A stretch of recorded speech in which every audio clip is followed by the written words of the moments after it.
Primeiro erro hermenêutico que às vezes a gente comete é a personalização.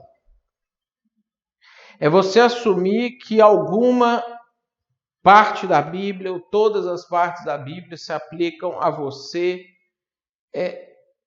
individualmente de uma forma que não se aplica a ninguém mais. Né? Coloquei um exemplo aqui. Ó. A pessoa vai lá, abre a Bíblia, lê a mula de Balaão, falando com Balaão, aquelas coisas, aí você fala assim, ó, o que a mula de Balaão diz a mim é que eu falo demais. É você individualizar as passagens bíblicas como se elas estivessem falando especificamente para você. Então, veja bem uma coisa, que isso aqui é muito importante da gente entender, ficar bem claro para nós em matéria de hermenêutica.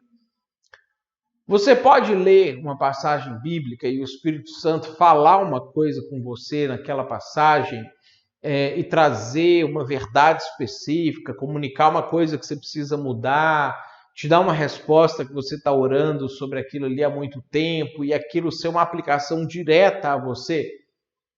Pode. Isso pode acontecer. Isso acontece. Deus usa a palavra dele para falar conosco de diversas maneiras, de várias maneiras. A gente tem uma prática de espiritualidade, quando tiver aula de espiritualidade cristã, provavelmente a gente vai aprender isso, que chama Léxio Divina, que nos ensina a fazer leituras de pequenas porções da Bíblia e a gente tentar ouvir o Espírito Santo, ouvir a voz de Deus naquilo ali e fazer orações que respondam a Deus especificamente aquelas situações ou aqueles assuntos. Então, a gente isso pode acontecer com a gente, mas eu não posso fazer doutrina disso. Eu não posso pegar isso, transformar isso numa verdade, falar que isso é assim, que o significado daquela passagem bíblica é aquele. Então, um erro muito grave, às vezes comum, de hermenêutica, é a pessoa que pessoaliza o texto bíblico como se aquilo estivesse sendo falado ou sendo dito diretamente para ela, por causa dela, de alguma maneira, de alguma forma. Outro erro é a universalização.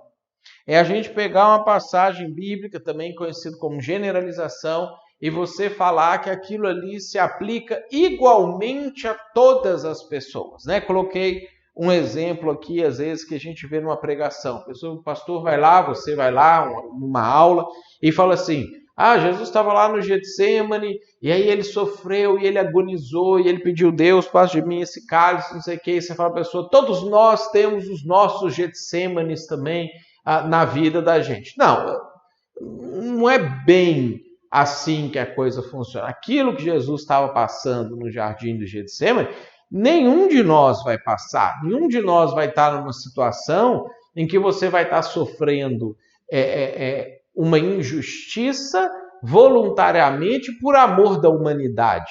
Né? Nós temos dificuldades na vida, assim como outras pessoas têm dificuldade, você pode ter dificuldades na sua vida também, nós temos circunstâncias na vida que são complicadas, nós temos tentações, temos vontade de desistir de coisas às vezes.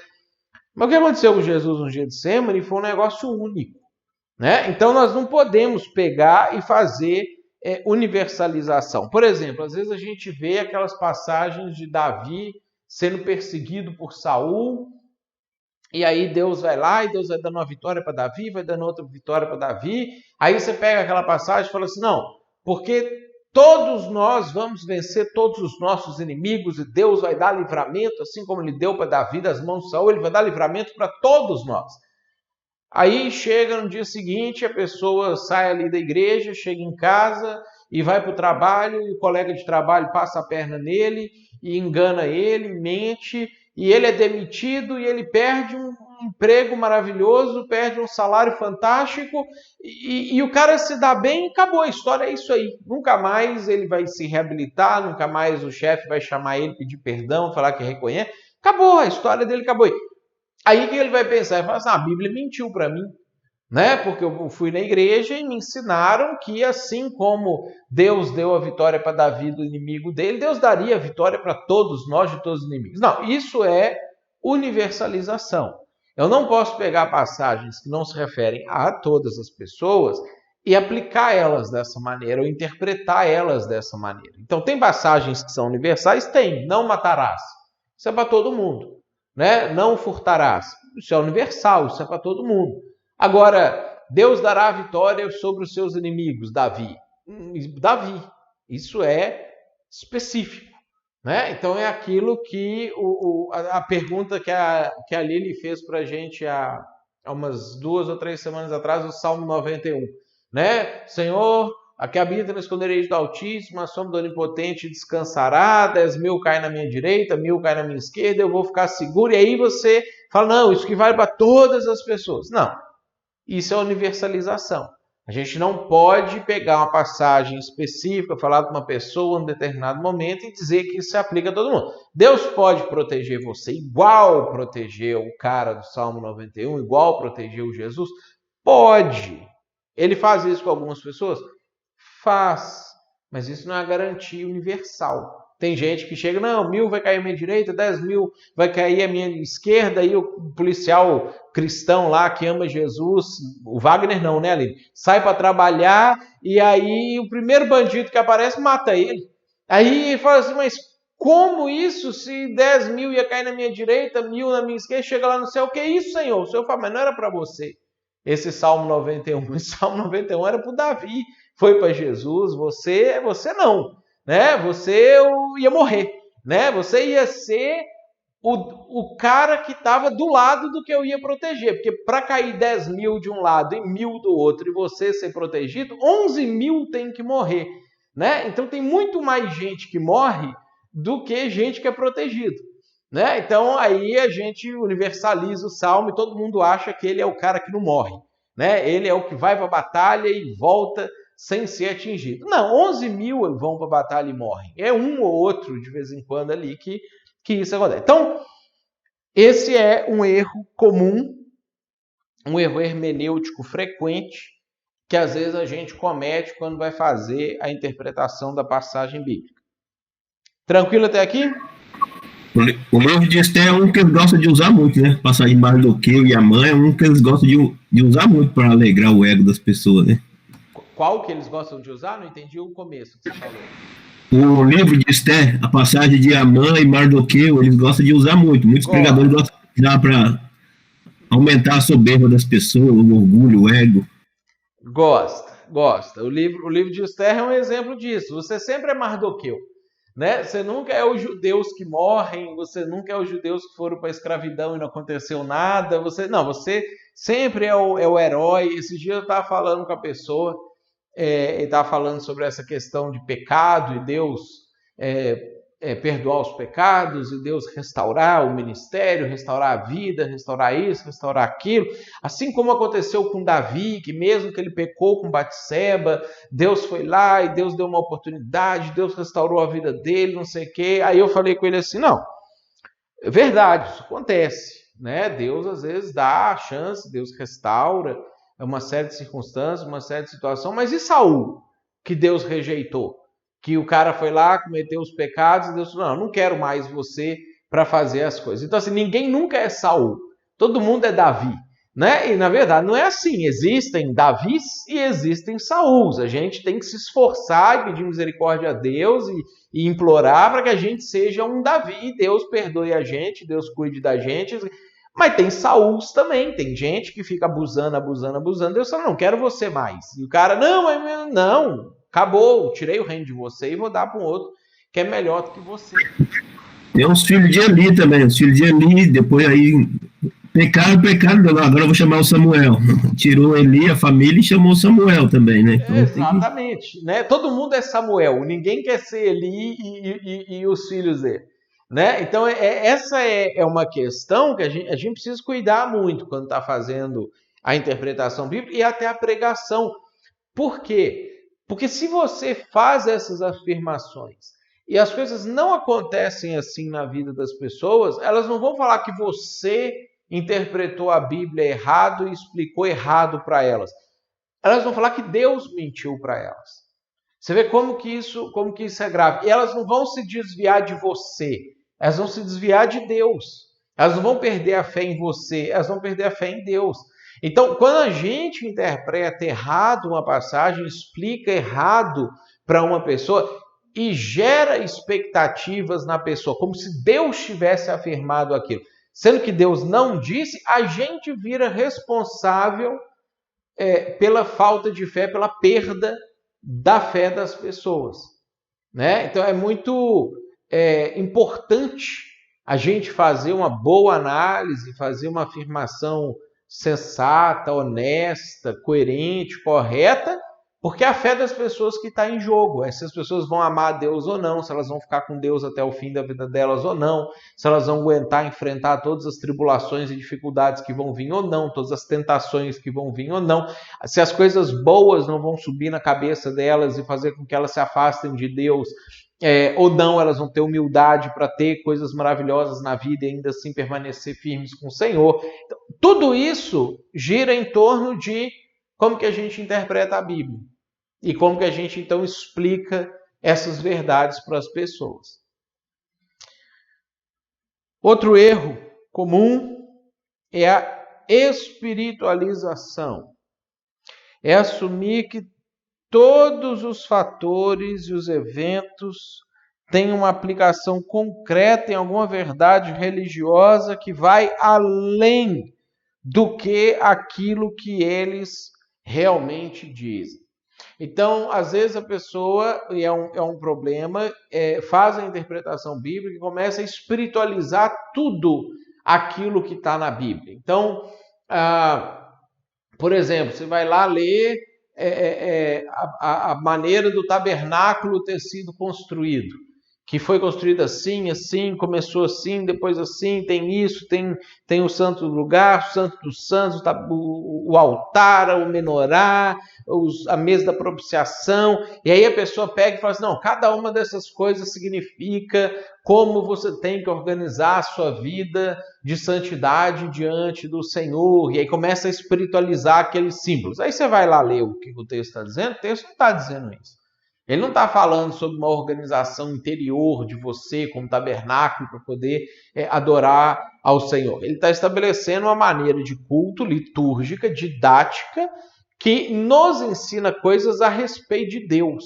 Como Deus é, que Deus pensa, como que os pecados são expiados, como que isso é resolvido na nossa vida, né? Ou então a pessoa pega aquela passagem lá de Davi e Golias, e aí Davi foi lá e ele venceu o gigante, e aí ele pegou 5 pedrinhas lá no ribeiro, e aí o pessoal espiritualiza as pedras. Não, porque cada pedra daquela significava uma coisa. A primeira era a perseverança, a segunda é a obediência, a terceira é a santidade, a quarta... E aí vai construindo um monte de coisa em cima das pedras de Davi. Quando, na verdade, Davi abaixou lá, pegou 5 pedras, porque se ele errasse uma, ele ainda tinha mais 4 tiros para dar, e foi atirar no gigante. E pronto, é um fato, uma descrição de alguma coisa que aconteceu ali. Então, nem todas as coisas da Bíblia têm uma aplicação concreta de uma verdade espiritual, além daquilo que ela está dizendo.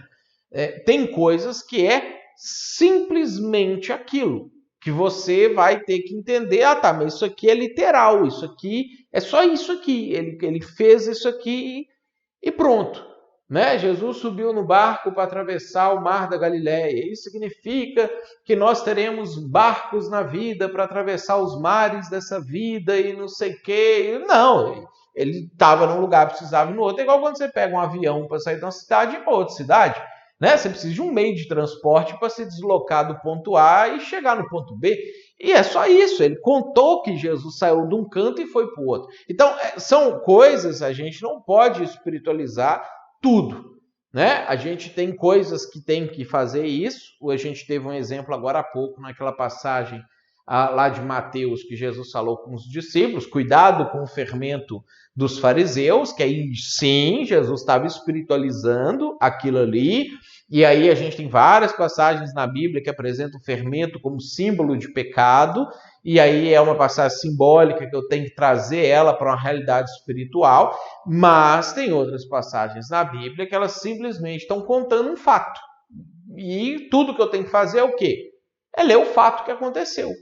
E acabou. É um fato e a gente vai seguindo, porque ela está construindo uma história. O ponto central da passagem não é ele entrou no barco. O ponto central da passagem é mostrar que Jesus estava indo em todas as cidades, que ele estava tentando alcançar todas as pessoas, que a gente também tem que tentar ir em todos os lugares, ir em todos os mundos, e vai do jeito que dá. Vai de avião, vai de carro, vai de carroça, vai de barco, né? Mas vai. E pronto, esse é o que o negócio que está ali. Né? Então, cuidado com a espiritualização. Ô, Matheus, deixa eu Oi. fazer uma pergunta. Uhum. Tipo assim, ó, vamos supor um exemplo, tá? O que tu acha? O que tu me diz sobre isso? Aí, tipo assim, vou dar um exemplo de mim. Tipo, a gente tá começando assim, a participar da igreja, a gente tá ajudando na igreja, fazendo tudo conforme a gente quer realmente uma vida certa com Deus. Uhum. E a partir daí a gente começa a ver que outras coisas que na tua vida estavam erradas, que passa a ir por um lado bom. Tipo, dá certo. Tipo, dizimar. A gente está começando a dar o dízimo corretamente, tudo coisa que a gente não fazia antes. E a gente vê que nessa parte Deus tem prosperado pra gente, assim. Isso, no caso, tu acha que seria... porque o que eu penso, tá? Pra mim, é porque realmente eu sei que é o cuidado de Deus na minha vida. Mas seria assim, tipo, ai, tu tá dizendo que isso é coisa, tipo... Eu não vou achar a palavra certa para dizer, mas, ai, tu tá dizendo que só porque tu dizimou, Deus tá te dando. Não seria bem nesse caso. Mas, assim, ao meu ver, é o cuidado de Deus. Nessa parte, tu acha que se encaixaria nessa parte de espiritualidade, tipo, meio que se gabando, assim? Eu não sei como te explicar. Não, é tranquilo, Lili, não encaixaria, porque nós temos passagens bíblicas claras, assim, bem expressamente ditas, que Deus abençoa a generosidade, que Deus tem prazer em abençoar as pessoas generosas, que Deus ama quem dá com alegria, que Deus vai fazer prosperar o campo daquele que é generoso, que Deus vai fazer com que a sua sementeira aumente se você semear no reino de Deus, que se você buscar o reino de Deus, a sua justiça em primeiro lugar, todas as coisas que você precisa na sua vida vão ser acrescentadas. Então, nós temos várias passagens bíblicas que nos dizem textualmente, diretamente, que Deus abençoa as pessoas generosas. Que Deus tem prazer em fazer esse tipo de coisa, em cuidar, abençoar, cuidar dos detalhes da vida, de fazer você ficar mais feliz, de você ficar melhor. Por quê? Porque você está alinhando com o jeito que Deus é. Você virou parceira de Deus na missão de Deus. E quem fica do lado de Deus é abençoado, porque Deus é bênção. Né? Então, lá em Malaquias vai falar que Deus ia abençoar, ia repreender as pragas lá que estavam vindo na colheita dos judeus, para que eles pudessem colher mais ainda, para que eles pudessem dar mais ainda, porque Deus quer isso, Deus quer generosidade, bondade, prosperidade no reino de Deus, para aquilo que é de Deus avançar. Então, nós temos, esse é um caso que nós temos passagens, várias passagens no Antigo e no Novo Testamento, repetindo várias vezes que Deus gosta disso e Deus fica junto com a gente quando a gente é generoso, quando a gente tem um coração generoso e diferente quando a gente é avarento, quando a gente é egoísta, quando a gente só quer as coisas para nós, quando a gente tem medo de perder e só junta e acumula, que aí Deus não tem por que abençoar, Deus não tem prazer de abençoar a gente assim, porque Deus não quer estimular uma prática errada. Ele não vai ficar, não, vou abençoar esse cara para ele ser mais egoísta ainda. Não, ele abençoa para a gente ser mais generoso ainda. Né? Desde o Abraão, quando ele falou para Abraão, Abraão, eu vou te abençoar para que você seja uma bênção para as outras pessoas. Né? Não é para você acumular e você ficar rico, né? Mas para em ti sejam benditas as famílias da terra. Então, isso é um caso que a gente tem várias passagens bíblicas que repete um conceito. Então, eu posso pegar essas passagens e fazer doutrina em cima delas. Porque não é uma palavra isolada, não é, é um texto em Malaquias. Aí eu podia pensar, é um texto em Deuteronômio. Eu podia pensar, não, mas toda a Bíblia Todas as passagens que falam sobre esse assunto, elas falam exatamente a mesma coisa, que é isso, por exemplo, que você está falando, que você experimenta na sua vida. Né? Se eu estou do lado de Deus, na missão de Deus, eu vou receber coisas de Deus, porque eu sou parceiro dele ali. Né? Eu trabalho lá no escritório de advocacia. E aí eu sou um funcionário legal, um funcionário bacana, eu estou junto do dono do escritório sempre, eu estou ajudando ele, eu estou resolvendo os negócios, não sei o quê. Quando ele vai fazer um almoço para os clientes importantes, eu estou junto. Então eu vou lá e eu almoço junto, como num restaurante bacana, como comida cara sem precisar pagar e não sei o quê. Por quê? Porque eu estou do lado dele naquilo que ele está fazendo. Né? Então essa é a ideia do que Deus apresenta para nós em relação a dízimo, oferta, generosidade, de maneira geral. Aí eu posso espiritualizar. Eu consigo fazer isso. Tranquilo?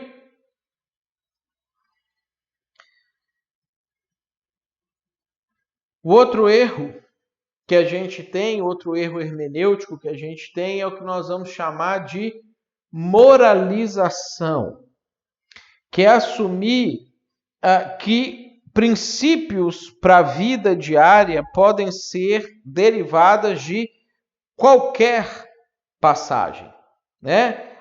Então, por exemplo, você pode aprender muito sobre criação de filho observando o pai do filho pródigo. Não, a parábola do filho pródigo não é contada para você aprender sobre criação de filhos.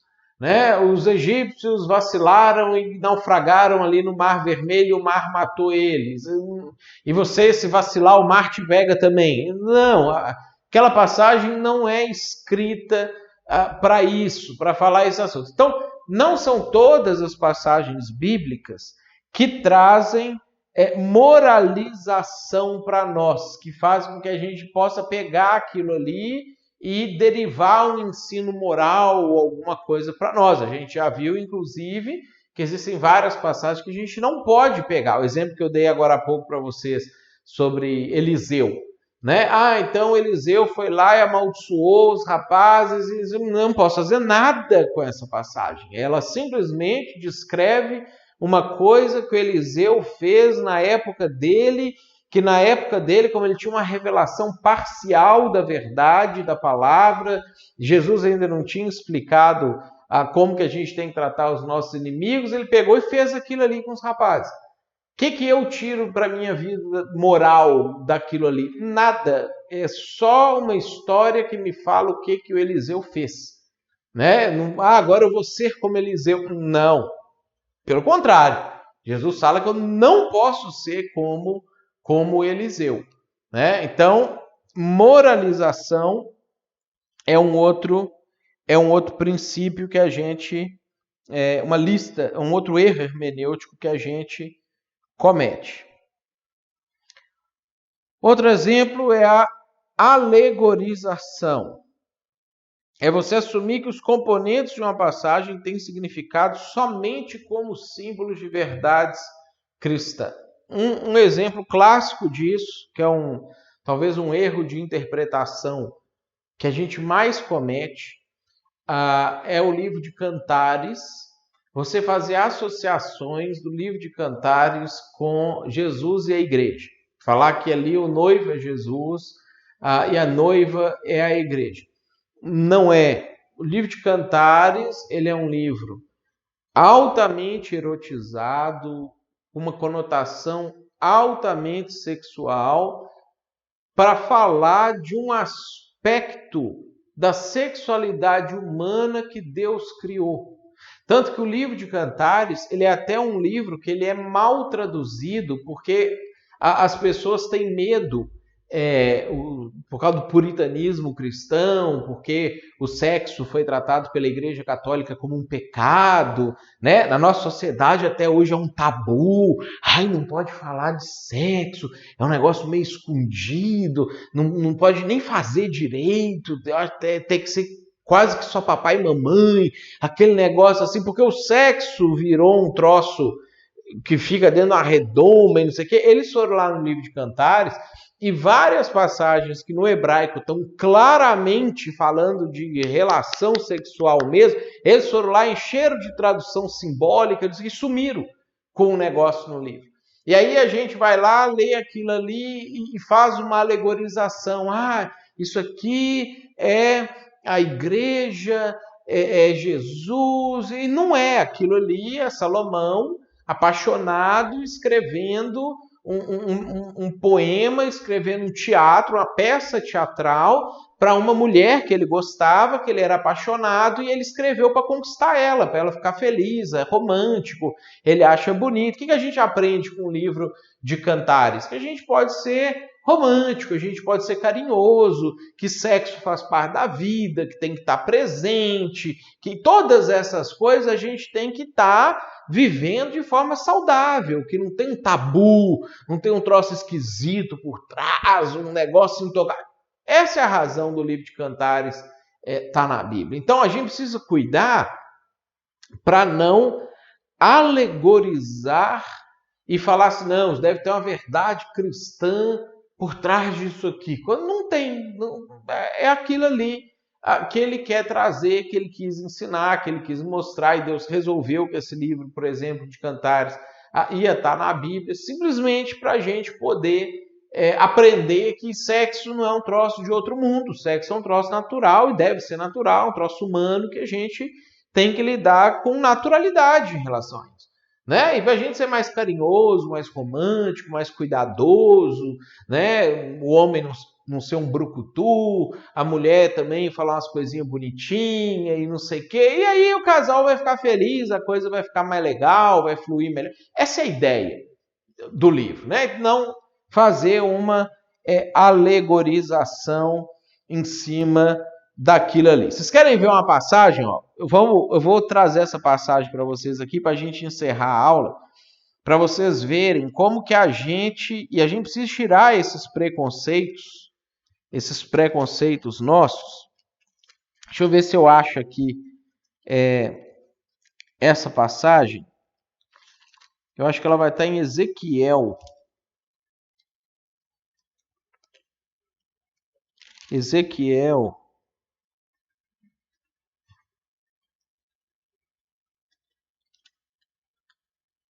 Olha só.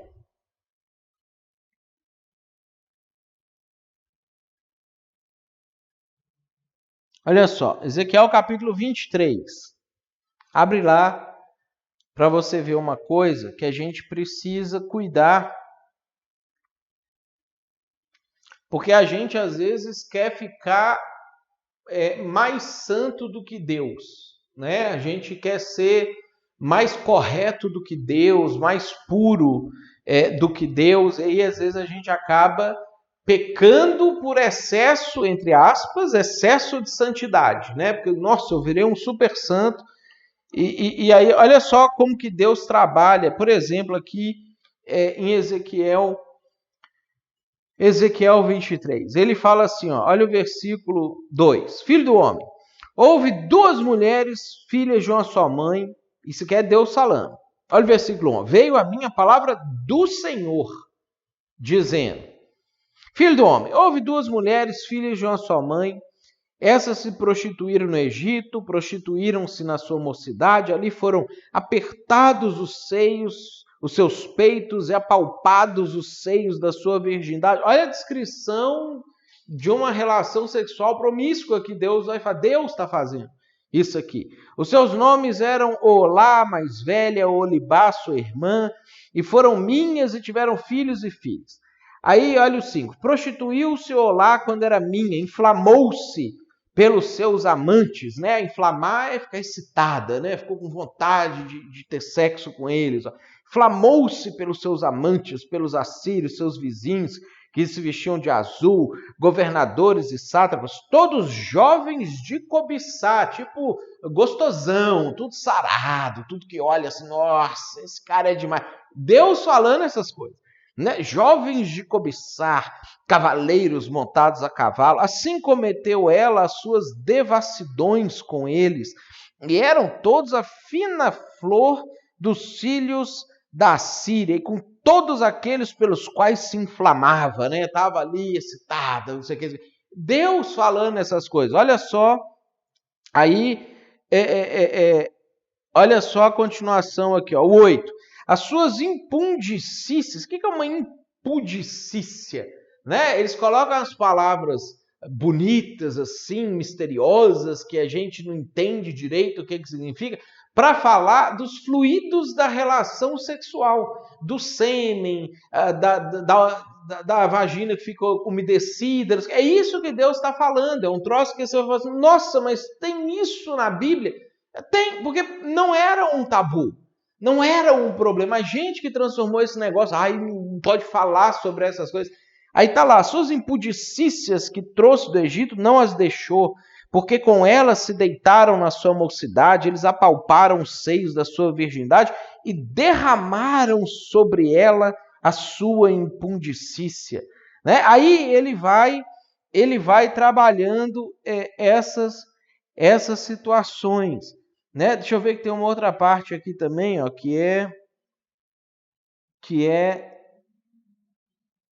violenta também, ó. Ó.